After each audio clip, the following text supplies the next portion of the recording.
साल 1919, तारीख है 13 अप्रैल, दिन वैशाखी का। बहुत खुशियाँ चारों तरफ हैं और अमृतसर के उस जलियांवाला बाग में एक सभा हो रही है सैफुद्दीन किचलू और डॉक्टर सतपाल के गिरफ्तारी के विरोध में। ये आंदोलन का दौर है, आज़ादी के आंदोलन का। गांधी के नेतृत्व में कांग्रेस ने रॉलेट एक्ट के खिलाफ पूरे देश में एक आंदोलन छेड़ रखा है।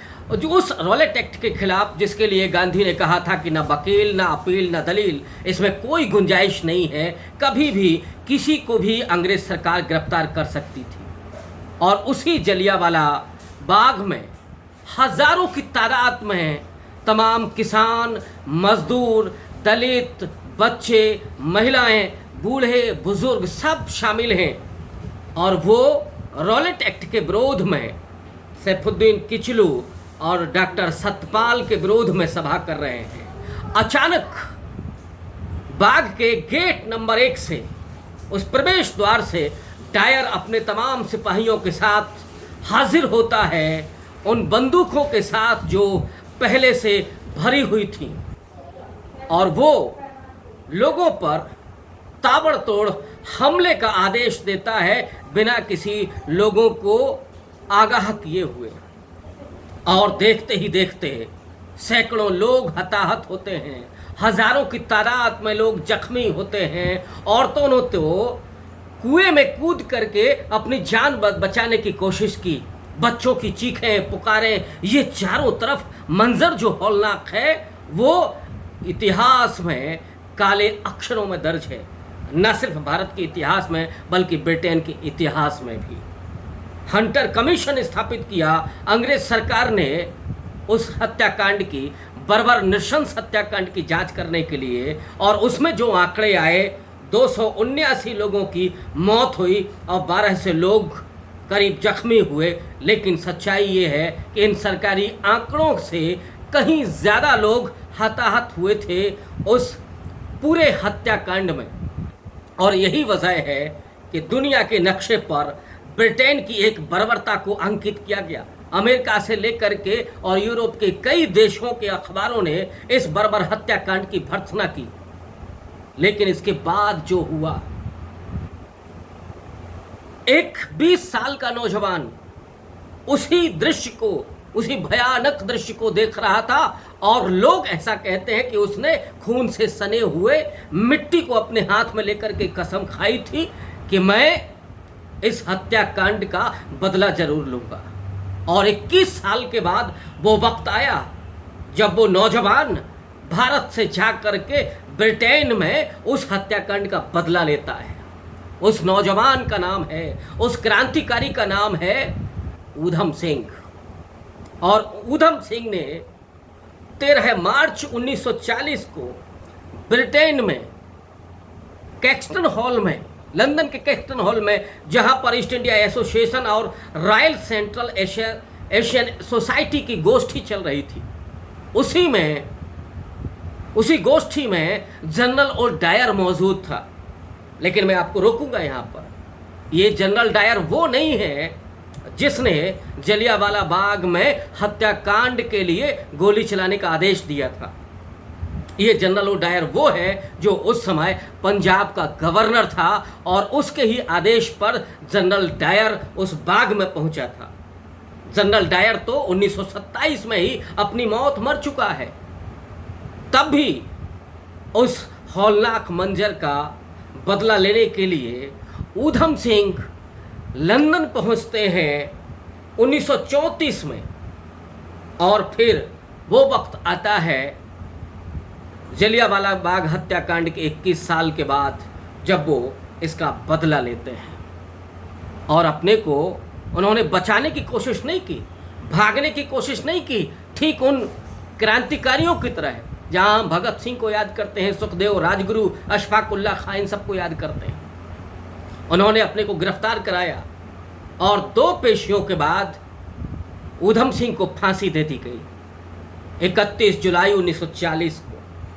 फांसी के पहले इनकलाब जिंदाबाद, भारत माता की जय, आज़ादी हम लेके रहेंगे, इन तमाम नारों के साथ ऊधम सिंह ने अपनी शहादत दी थी, अपना बलिदान कर दिया इस भारत भूमि के लिए, भारत माता को आज़ाद कराने के लिए। उन ऊधम सिंह की कहानी थोड़ा सा हम जान लेते हैं, और इसलिए भी ज़रूरी है क्योंकि स्वाधीनता आंदोलन में जिन लोगों ने अपनी जान की कुर्बानियाँ दी, अपने बच्चों को दांव पर लगाया, जिन्होंने संघर्ष किया, सब कुछ अपना मिटा दिया, आमतौर पर ऐसा माना जाता है कि इतिहास ने उनको नज़रअंदाज किया, खास करके उन लोगों को जो सामंती परिवेश से नहीं थे, जो धनाढ़ नहीं थे, जो कांग्रेस के आंदोलन में सीधे तौर पर शामिल नहीं थे।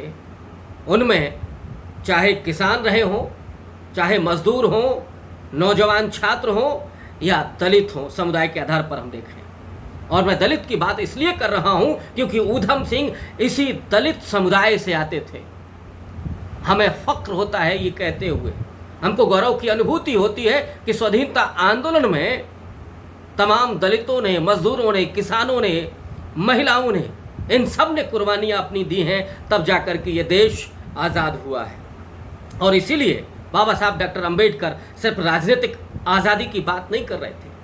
भगत सिंह और अंबेडकर और लेखक प्रेमचंद ये सब सामाजिक और आर्थिक आज़ादी की भी बात कर रहे थे, और वही संकल्प के साथ ऊधम सिंह भी मौजूद हैं। ऊधम सिंह का जो बैकग्राउंड है वो पंजाब के संगरूर जिले के सुनाम गांव में एक बहुत गरीब परिवार में पैदा हुए, और उनके साथ जो त्रासदी हुई, महज 1 साल की उम्र में उनकी माँ गुजर गई।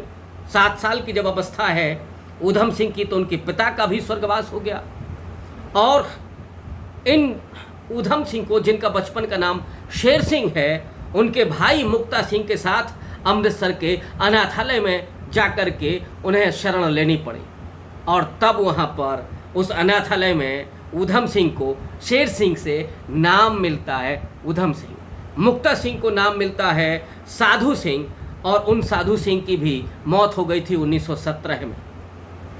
यही ऊधम सिंह आगे चल कर के जनरल ओडायर को मार करके क्रांतिकारी आंदोलन में अपना नाम स्वर्ण अक्षरों में अंकित कराते हैं और उस बर्बर हत्याकांड का बदला लेते हैं। लेकिन मैं एक सवाल के साथ ऊधम सिंह पर उनको विनम्र श्रद्धांजलि देते हुए, अभी अभी 31 जुलाई को उनका स्मरण दिवस गुजरा है, मैं उनको पुनः याद करना चाहता हूँ इस बात के साथ कि ऊधम सिंह क्या सिर्फ एक जुनूनी क्रांतिकारी और नौजवान थे जिन्होंने वो संकल्प लेकर के जनरल ओडायर की हत्या की, या उनकी वैचार की व्यापक थी।